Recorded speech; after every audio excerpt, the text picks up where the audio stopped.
Hi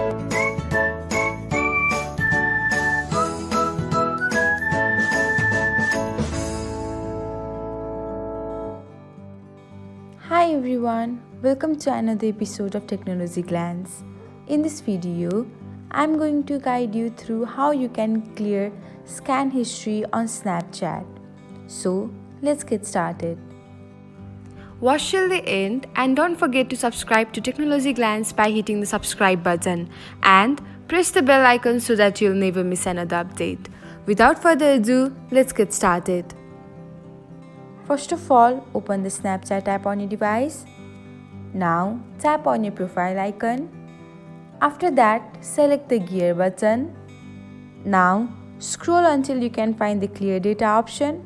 Once you do, tap on it and then select the clear scan history. Now, to confirm your action, tap on the OK button. And that's it. Your scan history on Snapchat has been cleared.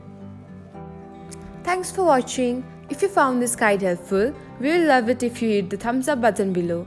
We upload great new tech tutorials like this one every day. So, don't forget to subscribe to our channel and hit the bell icon to get an update as soon as we post a video.